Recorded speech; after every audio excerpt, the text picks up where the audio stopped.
catch up. So, as you know, it's me, Mark D, your 75 hard journeyman. And going for my second exercise of today. I got to have a nice walk in North Van today. That was pretty beautiful. But today we're going to talk a little bit about this 15 commitments of the conscious leadership.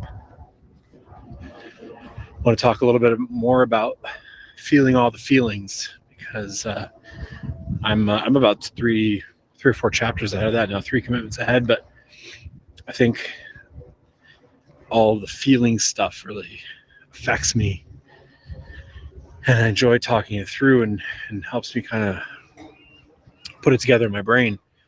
So essentially, we talked a lot about the physical pieces.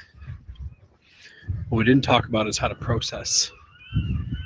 We talked about the physical pieces. We talked about being self-aware, feeling the physical aspects of feelings, understanding that when you have a feeling or emotion arise, it manifests itself as a physical part of your body.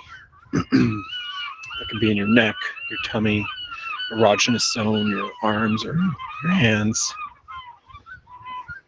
And being physically aware of these as they come up for you allows you to recognize the trigger that's happening and allows you to change or shift into the place of consciousness. And that's why mindfulness is so important. That's why I hear a lot of talk about mindfulness these days. And so essentially, in order to be able to do that, you have to first have the flag. You have to first have the reason. A lot of people have the ability to always be in that state, but normally there are times when we are not able to stay in the state. So that's pretty important. And I think once you can recognize where it's showing up, you also get a hint at what kind of emotion it is. And they talk about breathing through it, of course, which is a great way to have an emotion process. You acknowledge that emotion and you allow it to come up. You acknowledge it. Try not to question it too much. Don't try to figure out exactly what's going on, but recognize that it is representing something that's going on for you. And they talk about feeling it through your body and then actually releasing it and letting it go before it festers. This could be through a sound. Ugh. Or, oh man. Oh. Or, or slamming your hand on the table. And those bring the emotion to align with the experience so that you know what's going on. You might have to do it more than once. And this allows it to pass. But it's happened, so it doesn't perpetuate itself into something more difficult to deal with.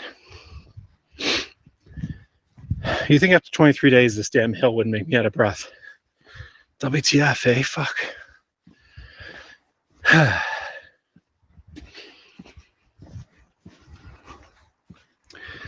So I try to practice this my day-to-day a lot more now.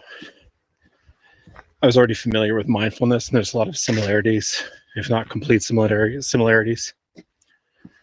And so I've been practicing that pretty regularly.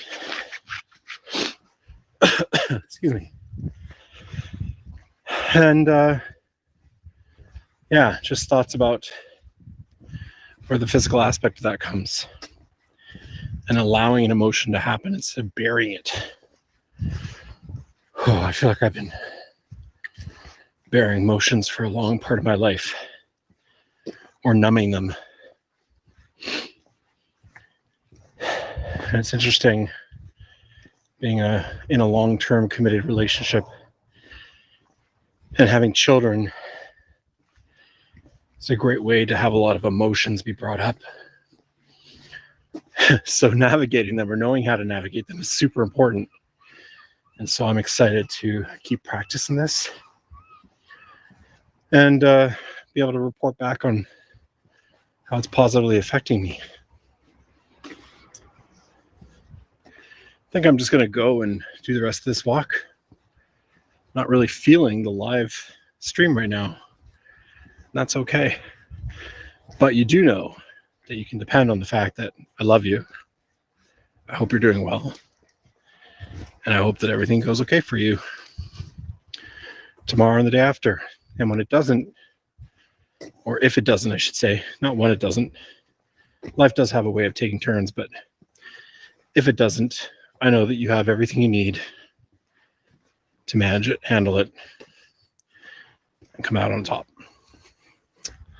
Have a great night, or morning, or day.